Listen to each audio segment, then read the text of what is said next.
fini l'école d'horlogerie en fin des années 60 et je suis rentré chez Patek Philippe. Au département, c'est un département nouveau qui venait de se créer pour la réalisation d'un calibre à quartz pour l'aéronautique. En dehors de ça, je vous parlais de course automobile, j'ai eu l'occasion de faire un petit peu de course automobile et j'ai offert à un de mes amis une Nautilus Patek Philippe. Et quand on se rencontrait, il me disait « Laurent, Patek Philippe est la plus belle marque du monde, mais c'est tellement difficile à en faire, on va un jour fabriquer notre propre montre. » Mais c'était dit un peu au deuxième degré, je rêvais pas tous les soirs de réaliser une montre.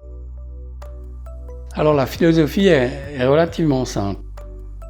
L'idée était de dire j'aime beaucoup les pièces de poche du siècle dernier, qui sont des pièces magnifiques, tant au niveau des formes extérieures, des formes douces et des formes agréables, qu'au niveau mécanique, c'était très très beau mouvement. Et l'idée était de revenir à ce genre de construction où les horlogers ont le temps de pouvoir terminer les pièces sans que ce soit fait avec une machine qui peut faire en 30 secondes mécaniquement. Donc vraiment, nos horlogers terminent nos mouvements à la main et pour faire des angles rentrants, par exemple, on peut pas les faire à la machine.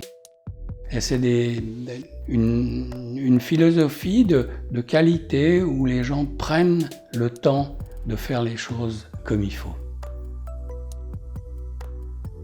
Alors oui, exactement. La première étape, c'est la conception du mouvement ou autre, des cadrans, de la boîte, des aiguilles. Mais pour parler du mouvement, on part d'une idée. Pour ça, on travaille à deux, mon père et moi-même.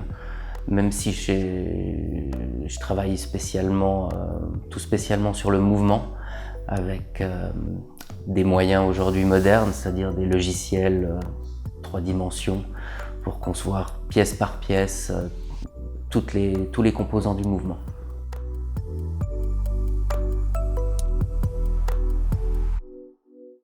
S'ensuit l'arrivée des pièces où là, les horlogers vont commencer, dans la première étape, celle du contrôle qualité. Ensuite, derrière, il y aura un travail de terminaison, c'est-à-dire la décoration des composants, puisqu'on est toujours dans une idée très horlogère de décorer en interne les composants qui peuvent être décorés.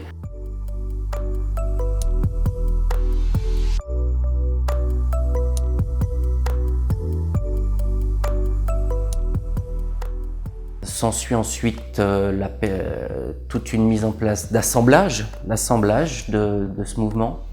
Et une partie technique vraiment qui commence, c'est le réglage.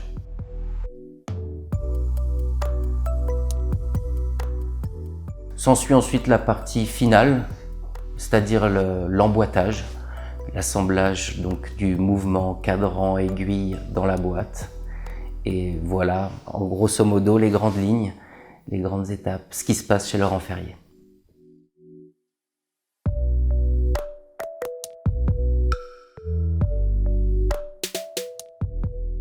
Alors ce qui rend nos montres particulières, c'est que justement on s'est basé sur la philosophie de pièces très douces, de pièces très horlogères, pas des pièces très spectaculaires, mais tout a été étudié avec, comment est-ce qu'on peut dire ça, avec intérêt pour que la pièce sous toutes ses formes soit agréable à voir. Au toucher, le toucher doit être agréable aussi. Et on parlait tout à l'heure évidemment du mouvement et de la terminaison qui est très particulière.